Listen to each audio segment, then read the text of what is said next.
बुलेटिनच्या सुरुवातीला एक मोठी बातमी आहे युद्धाच्या संदर्भातली। इराणमधल्या युद्धाचे जगभरामध्ये पडसाद उमटण्याची शक्यता आहे। इस्रायल आणि अमेरिकेच्या मिसाईल हल्ल्याच्या नंतर इराण देखील आता चांगलाच आक्रमक झालाय आणि इराणने इस्रायलसह बहरीन, अबुधाबी, कतार आणि कुवैतवरती देखील हल्ला केलाय। इराणच्या हल्ल्यानंतर आखाती देशांनी आपली हवाई हद्द बंद केलेली आहे। इराणचे बहरीनमधील अमेरिकेच्या तळांवरती हल्ले सध्या बघायला मिळत आहेत। अमेरिकेमध्ये सुरक्षेसाठी सायरन देखील वाजवण्यात येत आहेत। इराणकडून अमेरिकेच्या जुफैर तळावरती मिसाईलने हल्ला करण्यात आला। अमेरिकेने इराणवरती केलेल्या हल्ल्याला इराणने आता प्रत्युत्तर द्यायला सुरुवात केली आहे। त्यामुळे इराणने आता 5 देशांवरती हल्ला केला। इराणमधल्या युद्धाचे हे जगभरामध्ये पडसाद उमटण्याची शक्यता आहे। त्यामुळे ही तिसऱ्या महायुद्धाची ठिणगी तर नाही ना असंही बोललं जात आहे। इराणने इस्रायलसह बहरीन, अबुधाबी, कतार आणि कुवैत यावरती देखील हल्ला केलेला आहे। त्यामुळे आखाती देशांनी आपली हवाई हद्द ही बंद केलेली आहे।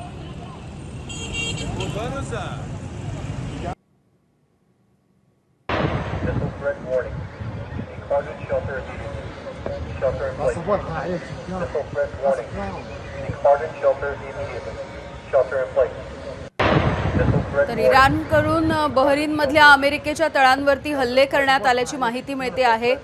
बहरीनमध्ये आता सगळ्या नागरिकांना सुरक्षेसाठी सायरन वाजवण्यात आलेले आहेत। इराणने अमेरिकेच्या जुफैर तळावरती मिसाईलने हल्ला केल्याची देखील माहिती सध्या समोर येते आहे। ज्या पद्धतीने अमेरिकेने इराणवरती हल्ला केलेला होता, इस्रायलने इराणवरती हल्ला केलेला होता, या सगळ्याला इराण देखील आता सडेतोड उत्तर देताना दिसतोय। सोमेश कोलगे आमचे प्रतिनिधी आपल्याला अपडेट्स देत आहेत। सोमेश, खरं तर गेल्या काही तासांपासून आपण हीच बातमी लावून धरलेली आहे, कारण तिसऱ्या महायुद्धाची ही ठिणगी तर नाही ना अशी शंका प्रत्येकाच्याच मनात आहे। आता फक्त त्याच देशांपुरता मर्यादित राहिलेला नाही, तर आता यामध्ये कुवेत, सौदी अरेबिया, बहरीन त्याशिवाय जवळपास सर्वच जीसीसी देश, जितके सुद्धा गल्फ कोऑपरेशन कंट्रीज आहेत, त्या सर्व देशांना एक प्रकारे इराण या युद्धात ओढतंय का? त्याची 2 कारणं प्रामुख्याने इराणला माहिती आहे की या सर्व देशांमध्ये एकतर अमेरिकी लष्करी तळ आहेत आणि त्या लष्करी तळांवरच सध्या हल्ले करतायत इराणचे किंवा इराणचे। सोमेश, आपण बघतोय की लष्करी तळांवरती कशा पद्धतीने हल्ले केले जातात। पुन्हा एकदा काही वेळात मी तुमच्याकडे येते, मात्र या सगळ्या आंतरराष्ट्रीय घडामोडींचे अभ्यासक, विश्लेषक शैलेंद्र देवळाणकर सर आपल्या सोबत आहेत। सर, आता मागे काही वेळापासून आपण बघत होतो की अमेरिका आणि इस्रायलने कशा पद्धतीने हल्ले केलेले होते इराणवर। आता इराणने या सगळ्याला चोख प्रत्युत्तर द्यायला सुरुवात केलेली आहे। नाही, हे स्वाभाविक होतं, हे अपेक्षितही होतं। इराणने यापूर्वीच सांगितलं होतं की जर हा संघर्ष सुरू झाला, म्हणजे अमेरिकेने इराणवरती जर हल्ला केला किंवा इस्रायलकडनं इराणवरती जर हल्ला झाला, तर इराणकडनं जे प्रत्युत्तर दिलं जाणार आहे ते केवळ अमेरिका आणि इस्रायलला दिलं जाणार नाही, तर आखातामध्ये अमेरिकेचे ज्या ज्या ठिकाणी मिलिटरी आणि एअर बेसेस आहेत त्या प्रत्येक देशावरती हा अटॅक केला जाईल। अमेरिकेचा सगळ्यात मोठा जो एअर बेस आहे तो बहरीनमध्ये आहे, त्या ठिकाणी अटॅक केला गेलेला आहे। सौदी अरेबियामध्ये आहे, त्या ठिकाणी अटॅक केला गेला। कुवेतमध्ये आहे, त्या ठिकाणी अटॅक केला गेलेला आहे आणि हे यापूर्वीच इराणने घोषित केलेलं होतं। मुळात हा याच्या म्हणूनच कोणताही देश, म्हणजे जे अरब देश आहेत, त्यांनी या बाबतीमध्ये, युद्धाच्या बाबतीमध्ये कोणत्याही प्रकारचं वक्तव्य करण्यास किंवा अमेरिकेला सहकार्यास स्पष्टपणे नकार दिला होता आणि त्यांनी सांगितलं होतं की आम्हाला याच्यात पडायचं नाहीये, कारण इराणकडनं आमच्यावरती हल्ले होऊ शकतात। आता याच्यात एक गोष्ट स्पष्ट होती आहे आणि ती आहे की तेलाची सप्लाय चेन ही 100% डिस्टर्ब होणार। याचं कारण असं आहे की हा संघर्ष केवळ इराण पुरता असला असता तर ठीक आहे, मात्र सौदी अरेबिया, कुवेत हे सगळे तेलाचे प्रमुख उत्पादन करणारे देश आहेत आणि त्यामुळे त्यांच्या बेसिकली तेलांच्या विहिरींवरती असेल किंवा उत्खननाच्या ज्या सगळे त्यांच्या ज्या खाणी आहेत त्या ठिकाणी असेल, स्ट्रेट ऑफ हॉर्मुझ आहे, या सगळ्या ठिकाणी आता हे व्हायरल होण्याची शक्यता नाकारता येत नाहीये। त्यामुळे जागतिक बाजारपेठेमध्ये तेलाच्या किमती वाढण्यामध्ये, तेलाचा पुरवठा साखळी डिस्टर्ब होण्यामध्ये, त्याच्यात व्यत्यय येण्यामध्ये समस्या या निर्माण होऊ शकतात। त्यामुळे हा संघर्ष वाढत जाईल अशा प्रकारची चिन्ह सध्या दिसून येत आहे। अगदी शैलेंद्र सर, या सगळ्या म्हणजे तणावाच्या संघर्षाच्या पार्श्वभूमीवरती खरं तर जे वेगवेगळे देश आहेत म्हणजे भारतानं देखील गाईडलाईन्स जारी केलेल्या होत्या. कारण जसं आता आपण बघितलं की अबुधाबी आहे, बहरीन आहे, कुवेत आहे, या सगळ्या ठिकाणी खरं तर मोठ्या प्रमाणावरती भारतीय वंशाचे लोक देखील आपल्या वेगवेगळ्या कामाच्या निमित्ताने असतात.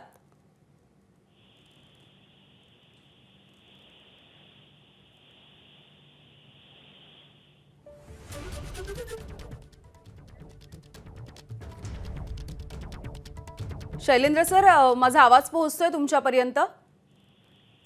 खरं तर जे वेगवेगळे आपण बहरीन किंवा कुवेत, अबुधाबी अशी जी ठिकाणं म्हणतो आहोत, असे जे देश या ठिकाणी जर हा संघर्ष वाढलाय, तणाव वाढलाय, तर बाहेरच्या देशामधून जे नागरिक या देशामध्ये सध्या आहेत त्यांच्या जीवाला देखील धोका निर्माण होऊ शकतो का?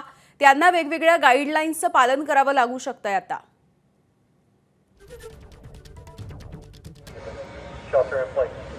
काही कारणांमुळे, काही तांत्रिक कारणांमुळे आपला संपर्क त्यांच्याशी तुटलाय. मात्र हे हल्ले आपण बघतो आहोत आणि या हल्ल्यांची वेगवेगळी दृश्य आपल्या समोर येत आहेत. इराणवरच्या हल्ल्यामध्ये आता इस्रायलसह अमेरिका देखील सहभागी झाल्याचं दिसतंय आणि ज्या पद्धतीने लष्करी तळांना लक्ष्य केलं जात होतं, त्यानंतर इराणनं देखील इस्रायल, अबुधाबी, कुवेतवरती आता हल्ला चढवलेला आहे. आपण पाहतो आहोत इराणच्या हल्ल्यानंतर जे वेगवेगळे आखाती देश आहेत त्या बहुतांश देशांनी आपली जी एअर स्पेस आहे, हवाई हद्द आहे, ती देखील बंद केलेली आहे. तिथले जे नागरिक आहेत त्या ही सध्याची अबुधाबीची दृश्य आपण बघतो आहोत. जेव्हा या परिसरामध्ये हल्ला करण्यात आला तेव्हाची ही दृश्य कॅमेरामध्ये टिपण्यात आलेली आहेत.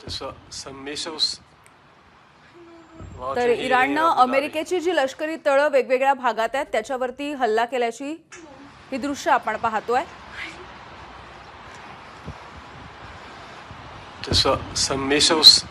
त्यामुळे तिसऱ्या महायुद्धाची खिळगी या सगळ्या संघर्षामधून पडणार आहे का, असाही प्रश्न सध्या सगळ्यांनाच पडलेला आहे.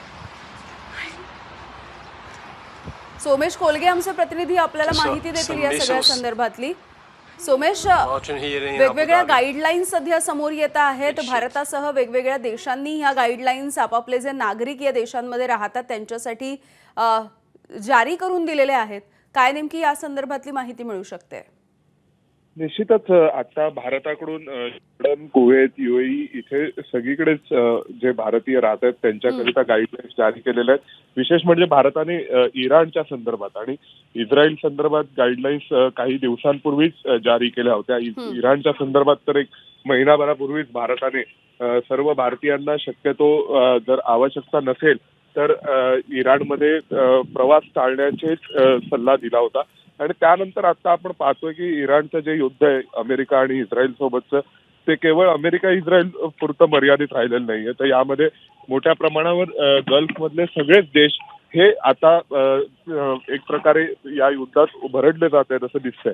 आणि जे आपणही ज्यावेळी पंतप्रधान नरेंद्र मोदी इस्रायलला गेले होते त्यावेळी एक म्हटलं होतं की मध्य पूर्वेत युद्धाचे ढग दाटलेले असताना पंतप्रधान नरेंद्र मोदी इस्रायलचा दौरा करतायत. त्यामुळे निश्चितच भारताची भूमिका या सगळ्यामध्ये महत्वाची असणार होती. आणि त्यामुळे पंतप्रधानांच्या दौऱ्यानंतर या सगळ्या घडामोडी घडल्या आहेत. त्यामुळे यालाही एक वेगळं महत्व आहे. अमेरिकेला आणि इस्रायलला खास करून या इराणचा बंदोबस्त करायचा होता, त्याची अमेरिकेची कारणं वेगळी आहेत. आणि इस्रायल गाझा युद्धामध्ये इराणनी बजावलेली भूमिका, त्यानंतर ऑपरेशन सिंदूर दरम्यान इराणनी पाकिस्तान समर्थनार्थ घेतलेली भूमिका, या सगळ्या गोष्टी विचारात घेता इराण हा आता आयसोलेट झालेला आहे. आणि ज्या पद्धतीने इराणकडून हल्ले होत आहेत त्यातून एक असं स्पष्ट दिसतंय की इराण एक सुसायडल मोडमध्ये आत्मघातकी पद्धतीने आता सगळ्या जगामध्ये युद्धासाठी उतरलेल्या आहे, सज्ज झाल्या असं आपण म्हणू शकतो. आता या सगळ्यात इराणला आटोक्यात आणण्यात किती वेळ लागेल त्यावरती या युद्धाचं भवितव्य अवलंबून आहे. परंतु संपूर्ण मध्य पूर्व सर्व गल्फ देश हे या आखाती देश या युद्धामध्ये ओढले गेलेले आहेत एवढं निश्चित. आणि याचा परिणाम हा सगळ्या जगावर पुढचे काही दिवस तरी नक्की पाहायला मिळेल. अगदी सोमेश, खरं तर अणु करारावरून ही आधीपासून काही दिवस बोलणी सुरू होती. चर्चेमधून काही तोडगा निघतो का या संदर्भातले प्रयत्न केले जात होते आणि त्यानंतर एका पद्धतीने दबावाचा वापर करण्यात आला होता, या राजकीय दबावाचा आंतरराष्ट्रीय पद्धतीने. आणि या सगळ्याची परिणिती जर आता आपण बघितली तर थेट हल्ले सुरू झालेले आहेत. अण्वस्त्र कार्यक्रमाला यापूर्वी देखील अनेकदा अमेरिकेने इस्रायलने विरोध केला होता. कारण इराणकडे अण्वस्त्र कार्यक्रम जर इराणने राबवला तर त्याचा पहिला उपयोग, पहिला वापर हा आमच्या विरोधात केला जाईल असं इस्रायलने कायम म्हटलंय. आणि अजून एक इस्रायल आणि अमेरिकन देशांचा अमेरिकेचा जो दावा आहे त्यानुसार जर इराण कडून हल्ला झाला किंवा इराणमध्ये असलेल्या हिजबुल्ला सारख्या किंवा त्यांच्याकडे असलेल्या त्यांच्या राजाश्रयाला असलेले हुती सारखे जे बंडखोर आहेत, हुती सारखे जे ग्रुप्स आहेत, दुसऱ्या बाजूला हिजबुल्ला सारखे दहशतवादी संघटना आहेत, तर निश्चितच इराणकडे जर अण्वस्त्र आली तर ही अण्वस्त्र एक प्रकारे अप्रत्यक्षरित्या या दहशतवादी संघटनांकडे सुद्धा येतील. आणि दुसरा मुद्दा असा होता की इराणला कुठल्याही परिस्थितीत अण्वस्त्र कार्यक्रम यशस्वी करू द्यायचा नाही हे इस्रायलने म्हटलं. पण त्याशिवाय यामध्ये तेल व्यापाराचा प्रश्न आहे. इराणने घेतलेल्या भूमिका इस्रायलच्या संदर्भातल्या त्या देखील खूप निर्णायक ठरलेल्या आहेत. अगदी, त्यामुळे एकूणच आंतरराष्ट्रीय व्यापाराचा मुद्दा देखील आहे आणि सोबतच आंतरराष्ट्रीय पॉलिटिक्स आपण म्हणू शकतो, वेगळ्या पद्धतीचं राजकारण देखील या युद्धाच्या आडून खेळलं जात आहे. सोमेश, सोबत राहा आता, कारण ही दृश्य आपण दाखवूया ज्या पद्धतीने हल्ले करण्यात येत आहेत.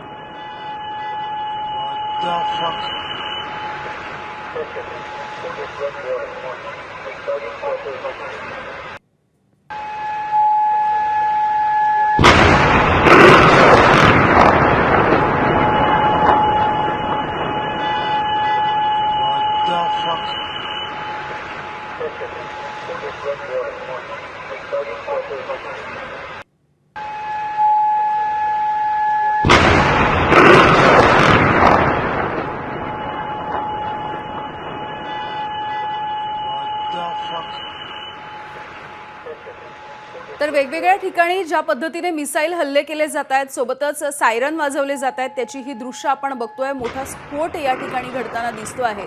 पुन्हा एकदा जाऊयात, आमचे प्रतिनिधी सोमेश कोलगे आपल्याला याविषयी माहिती देत आहेत. सोमेश,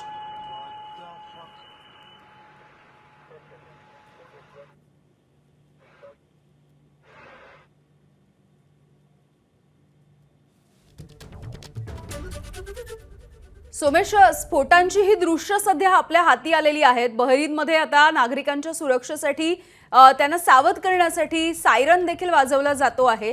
ही दृश्य येत आहेत बहरीनमधली स्फोटाची.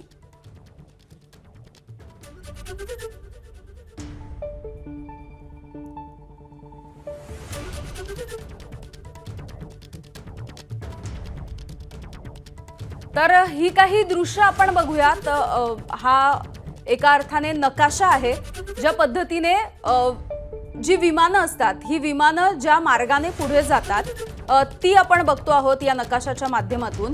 ज्या वेळेला या देशांवरती हल्ले करण्यात आले त्यानंतर विमानांचे मार्ग कशा पद्धतीने बदलले गेले ते आपण बघतोय. कारण आखाती देशांमध्ये आता बहुतांश असे काही देश आहेत ज्यांनी आपली हवाई हद्द बंद केलेली आहे, एअर स्पेस त्यांनी बंद केली आहे. आणि त्यानंतर आता विमानांचे जे मार्ग आहेत ते कशा पद्धतीने वळवले गेले आहेत, बदलण्यात आले आहेत, त्याची ही दृश्य आपण बघतो आहोत.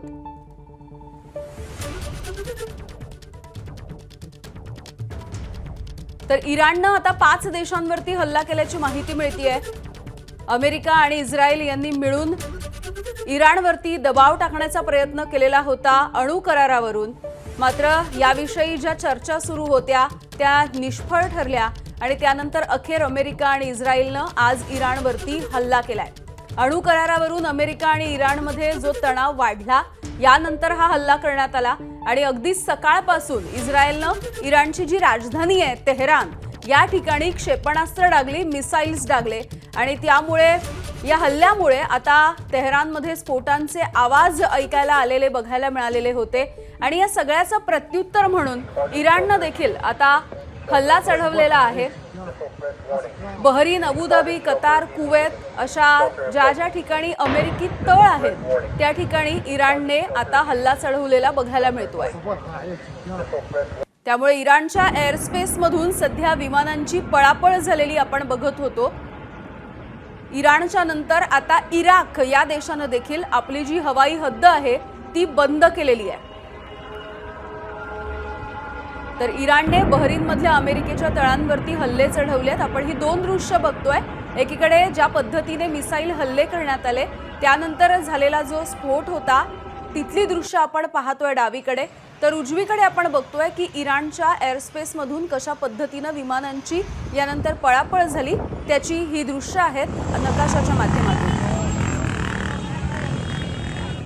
अखेर इराण विरोधामध्ये इस्रायल आणि अमेरिकेकडून युद्ध घोषणा झालेली आहे आणि या लढाईत आज आता आपण पाहतोय की इराणने ज्या पद्धतीने हल्ले केले त्यामध्ये जवळपास संपूर्ण मिडल ईस्ट, मध्य पूर्व आणि सर्व आखाती देश हे एक प्रकारे या युद्धात ओढले गेलेले आहेत. आपल्यासोबत चर्चा करण्यासाठी अनिकेत काळे आंतरराष्ट्रीय घडामोडींचे अभ्यासक आणि US स्टेट डिपार्टमेंटचे फेलो राहिलेले आपल्यासोबत आहेत. अनिकेतजी, अमेरिकेने अशा प्रकारे इराणवरती हल्ला करण्यामागचं मूळ कारण काय आहे आणि या सगळ्याला इस्रायल आणि अमेरिका दोघांनी मिळून इराण विरोधात हल्ला करणं आणि मग इराणने त्याला अशा प्रकारे प्रत्युत्तर देणं तुम्ही कसं पाहताय?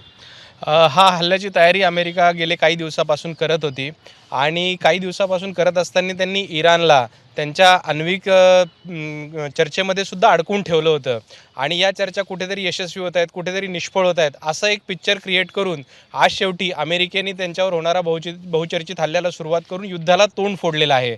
आणि जसंच अमेरिकेने इराणवरती हल्ला केला त्याच्या उत्तरात इराणनी GCC country Bahrain, Oman, Qatar, Kuwait, Saudi, Dubai या सगळ्या देशांवरती हल्ला करून इराणने त्याला जोरदार प्रत्युत्तर या ठिकाणी दिलेलं आहे.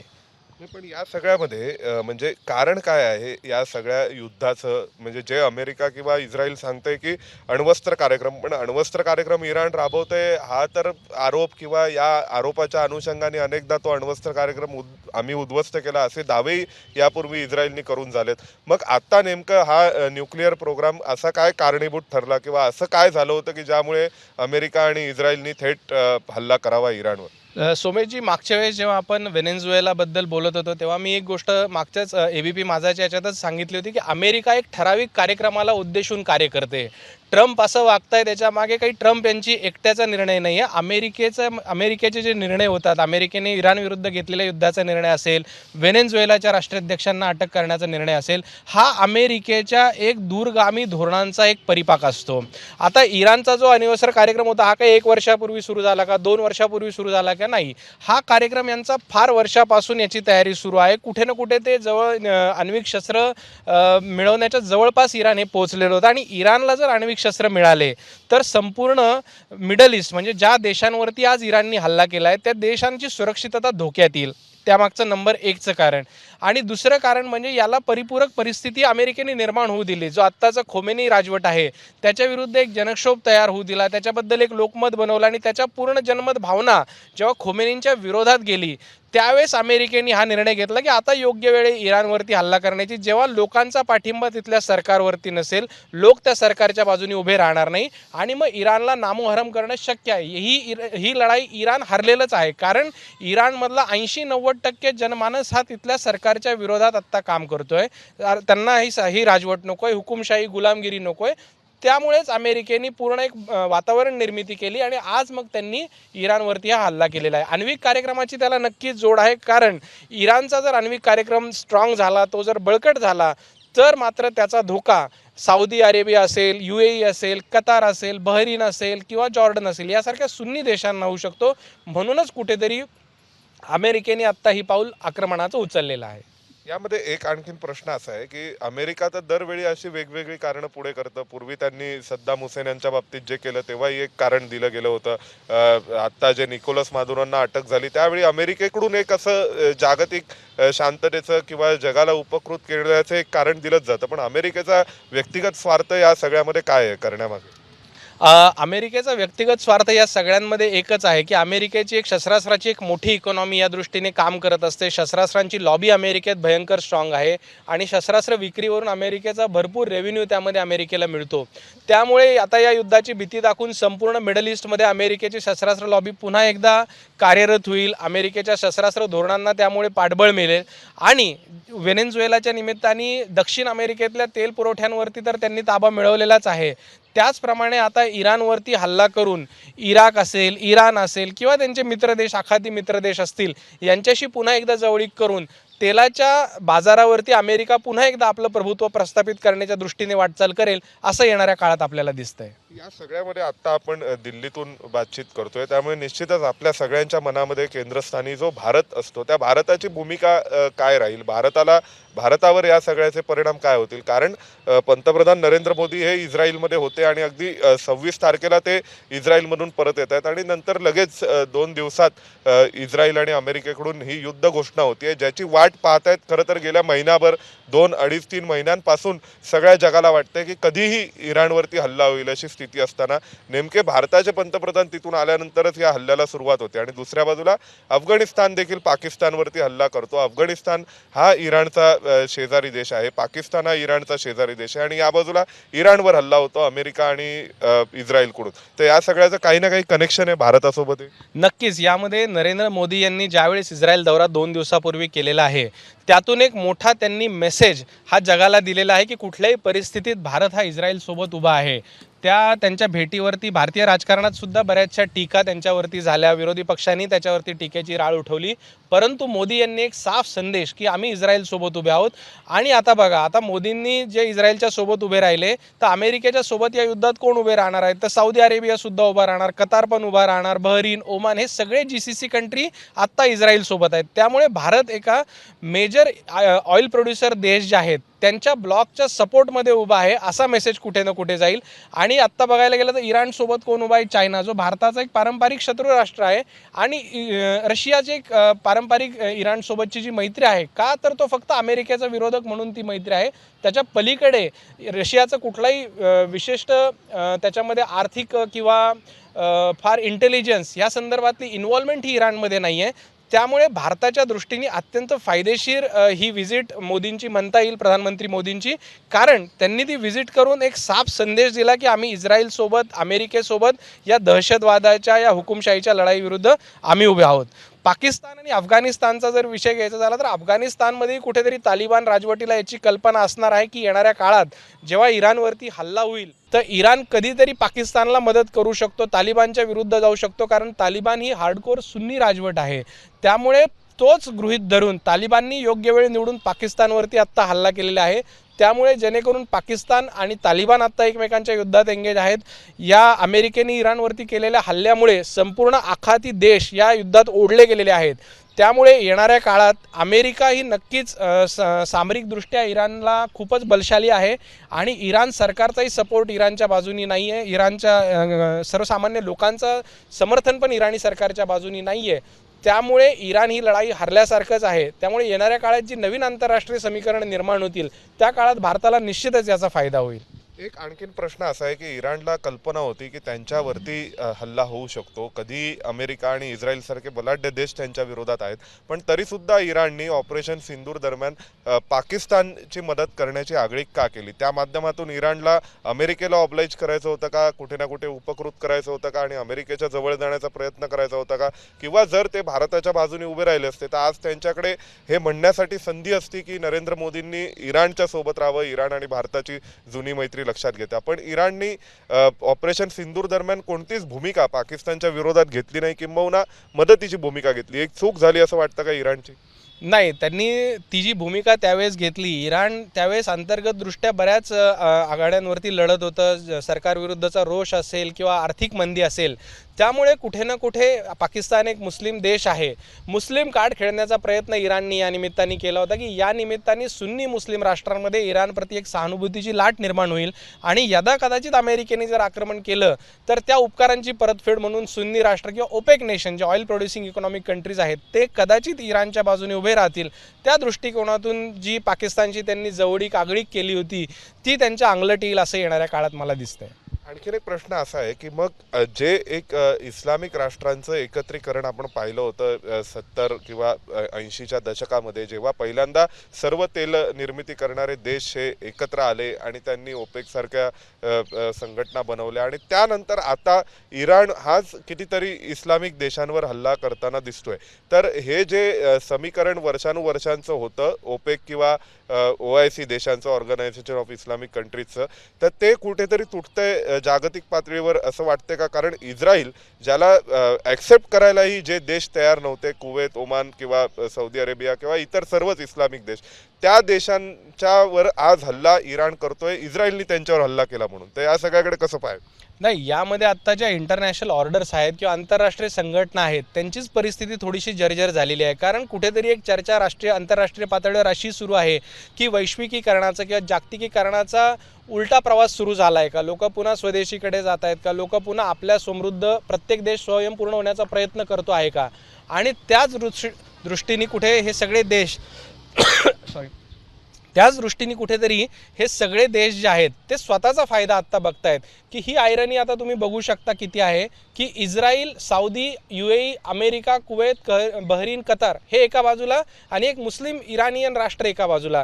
तर यातूनच भविष्याची नांदी आपल्याला दिसते. येणाऱ्या काळात प्रत्येक देश हा आपल्या स्वतःचा स्वार्थाचा विचार करेल आणि त्यानंतर तो संघटनेच्या प्रती जी त्याचं उत्तरदायित्व असेल त्याच्यासाठी बांधील राहील. म्हणजे इस्लाम या एका समान धर्माचा धागा घेऊन जे एक मोठ बांधण्याचा प्रयत्न झाला जागतिक पातळीवर, तो यशस्वी होणार नाही असं आहे का? आणि जनतेकडूनही त्याला तसा प्रतिसाद मिळणार नाही असं दिसतंय. येणाऱ्या काळात कदाचित तसंच दिसतंय. कारण आता बघा तुम्ही, दोन इस्लामिक राष्ट्रच एकमेकांविरुद्ध, पाकिस्तान असेल किंवा तालिबान असेल किंवा आता इराण वर्सेस बाकीच्या GCC कंट्रीज असतील, इथे जे सगळे युद्ध पेटलेलं आहे ते कुठे ना कुठे इस्लामिक राष्ट्रांच्या मध्येच पेटलेलं आहे. जरी इराण दावा करत असेल आम्ही जे हल्ले केले ते अमेरिकेच्या तळावरती केलेले आहेत, असं काही नाही. अमेरिकन तळाच्या बाजूला तिथले स्थानिक नागरिक राहतात, तिथले स्थानिक मुस्लिम राहतात. त्यामुळे एका अर्थाने तो हल्ला त्या देशांच्या नागरिकांवरतीच केलेला आहे. अमेरिकन तळांवरती सोबतच तो हल्ला तिथल्या नागरिकांवरती झाल्यामुळे येणाऱ्या काळात तो धागा कच्चा होईल किंवा तो एवढा महत्त्वाचा राहणार नाही. त्याच्यावरती जाऊन आपला देश स्वतःचे स्वार्थ किंवा स्वतःचे जे काही हितसंबंध असतील ते जपण्यासाठी नक्कीच प्रयत्न करतील. या सगळ्याची शेवट कुठपर्यंत होईल? कारण आता एक शक्यता वारंवार वर्तवली जाते की हार्मुजच्या सामुद्रधुनीतून खूप मोठ्या प्रमाणावर तेल वाहतूक होते, जगभरातली तेल वाहतूक होते, आणि या सगळ्याचे परिणाम तेलाचे भाव वाढण्यामध्ये होईल, महागाई वाढण्यामध्ये होईल, आणि या युद्धातून कुठलंही युद्ध झालं की ज्या भीती वर्तवल्या जातात त्याच वर्तवल्या जातात. तुम्हाला काय वाटतं हे युद्ध किती काळापर्यंत चालेल? इराणची सामरिक क्षमता बघता आणि त्याच्या विरुद्ध अमेरिका आणि अमेरिकेच्या मित्रराष्ट्रांची सामरिक क्षमता बघता हे युद्ध फार काळ चालेल असं वाटत नाही. कारण इराणमधल्या सरकारला तिथल्या लोकांचं समर्थन नाही.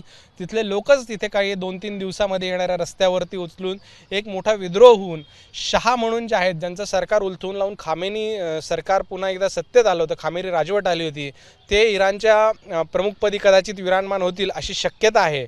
आणि 8 ते 10 दिवसात हे युद्ध संपेल. परंतु या युद्धाला जोडून एक बऱ्याच काळापासून यमन पण धुमसतोय. त्याच क्षेत्रामध्ये असणारा यमन आज इराणवरती ज्यावेळेस हल्ला झाला तर इराणच्या सपोर्टमध्ये, इराणच्या समर्थनार्थ यमेननी इस्रायलवरती पण मिसाईल डागलेले आहेत. त्यामुळे येणाऱ्या काळात इराण युद्ध तर कदाचित 8 दिवसातच संपेल, परंतु यमेन युद्धाला पण तोंड फुटू शकतं अशी एक शक्यता आहे.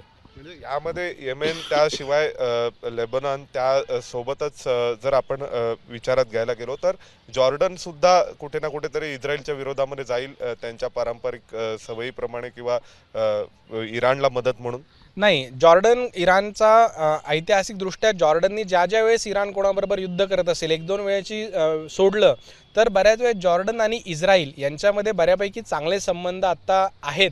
इंटरनली त्यांचे संबंध चांगले आहेत. त्यामुळे येणाऱ्या काळात तरी जॉर्डन किमान इराण इशू शांत होऊपर्यंत इस्रायलच्या विरुद्ध भूमिका घेईल असं नाही. कारण येमेनमध्ये लढणारे 2 गट जे आहेत ते एका गटाला इराणचा पाठिंबा आहे, हौतीजला, आणि दुसऱ्या गटाला सौदी, जॉर्डन या सगळ्या देशांचा पाठिंबा आहे. त्यामुळे येणाऱ्या काळात तरी जॉर्डन इस्रायल विरुद्ध काही भूमिका घेईल अशी शक्यता वाटत नाही. एक कायम आपल्या म्हणजे भारतावरती आपण परत आल्यामुळे एक प्रश्न विचारतो की भारताच्या बाबतीत भारताची भूमिका ही जशी जशी बदलत गेली आहे इस्रायलच्या बाबतीत तशा पद्धतीने मध्य पूर्वेतली गणितं देखील बदललेली आपल्याला दिसत आहेत. इस्लामिक देशांचं आपापसातलं राजकारण बदललेलं दिसतंय आणि इस्रायलचा वाढलेला आत्मविश्वास आपल्याला दिसतोय. मग त्या अगदी पहिल्या इस्रायली पंतप्रधानांनी भारतात येण्यापासून ते नरेंद्र मोदी हे भारताचे पहिले पंतप्रधान इस्रायलला जाणारे ठरले तिथपासून ते आत्तापर्यंत ज्या पद्धतीने ऑपरेशन सिंदूरच्या वेळी इस्रायलने थेट भारताच्या बाजूने भूमिका घेणं आणि त्यानंतर लगेच भारताने देखील इस्रायलच्या बाजूने उघड भूमिका घेणं गाझा सोबत संघर्ष झाला त्यावेळी. तर या सगळ्याचंही एक कनेक्शन आहे की मध्य पूर्वेतल्या गणितांसोबत आपल्या आशियातील एक शक्ती म्हणून भारताच्या समीकरणाचं.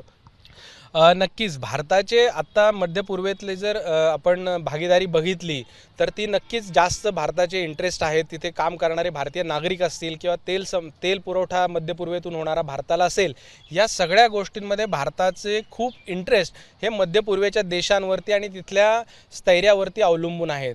त्यामुळे ऑपरेशन सिंदूरनंतर भारताने जे वेगवेगळ्या देशांमध्ये डेलिगेशन पाठवून आत्ता काश्मीरमधली दहशतवादाची परिस्थिती तिथे समजून सांगितली असेल किंवा नरेंद्र मोदींचा इस्रायल दौरा असेल आणि याही पलीकडे मोदींमध्ये एक दिवस दुबईचे जे प्रमुख होते त्यांनी भारताचा 4-8 तासासाठी दौरा केला होता तो असेल, या वेगवेगळ्या डिप्लोमॅटिक चॅनलच्या माध्यमातून राजनैतिक चॅनलच्या माध्यमातून भारताने हा संवाद कुठेतरी अजून मजबूत केला आहे.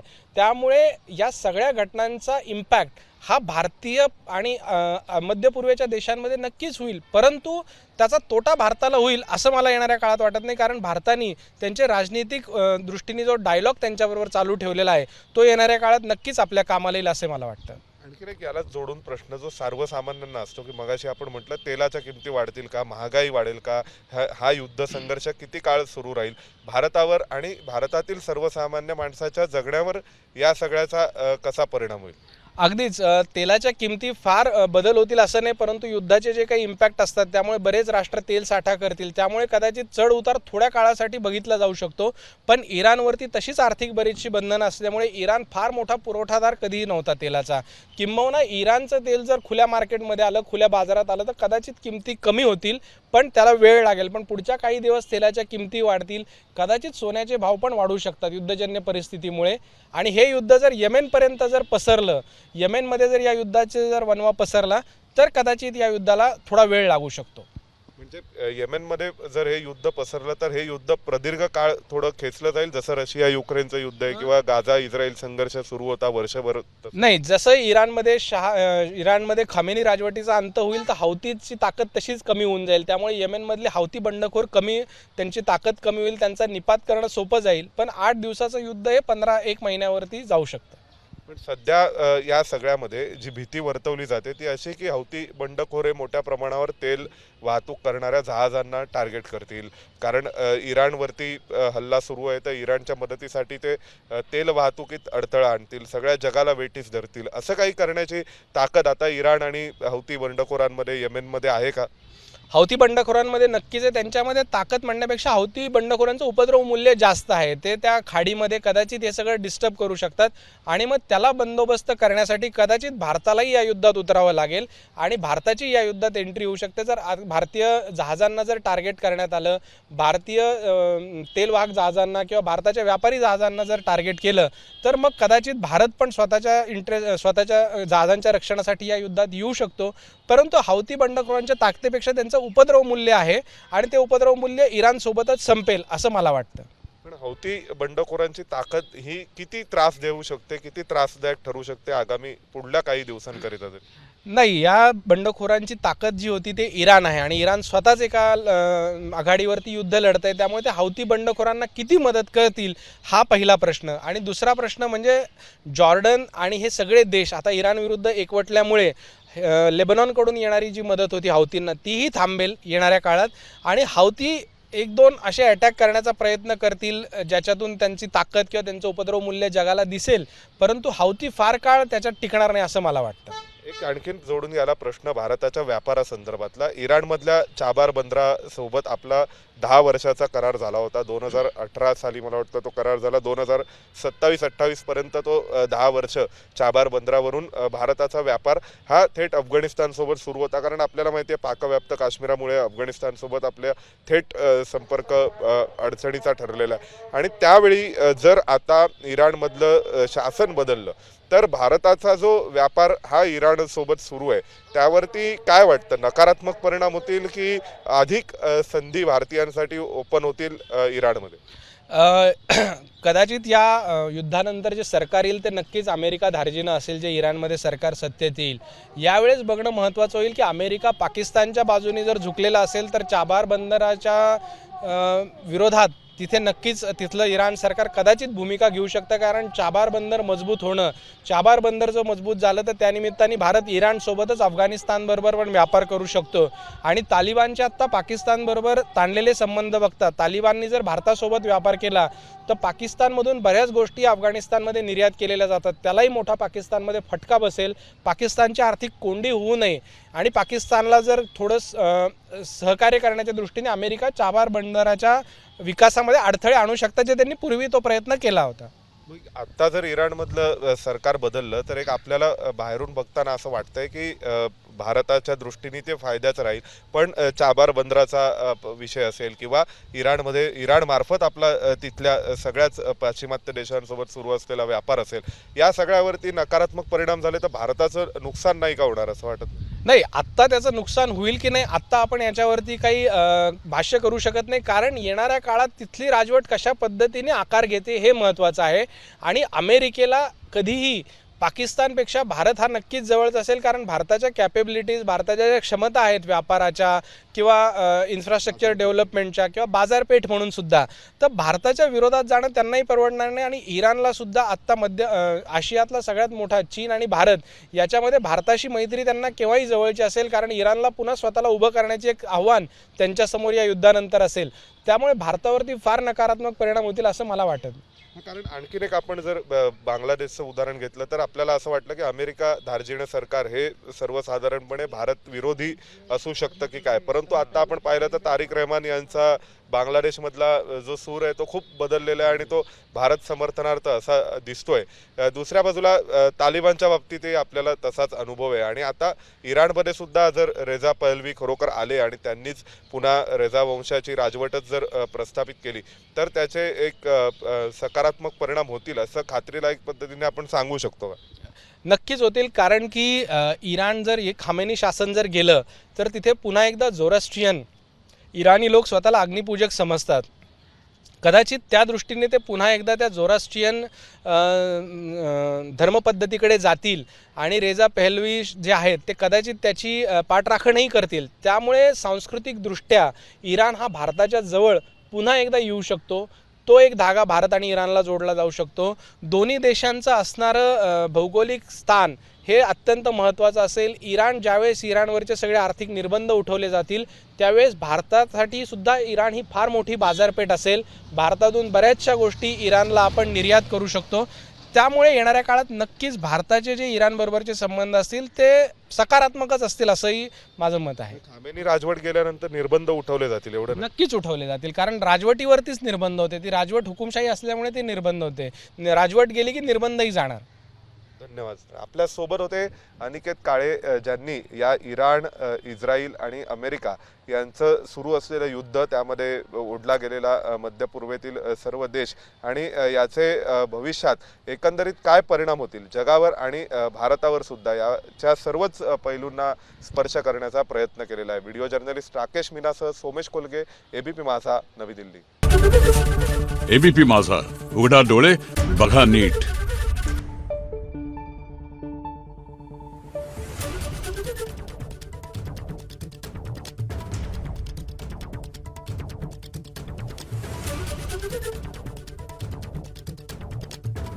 Thank you.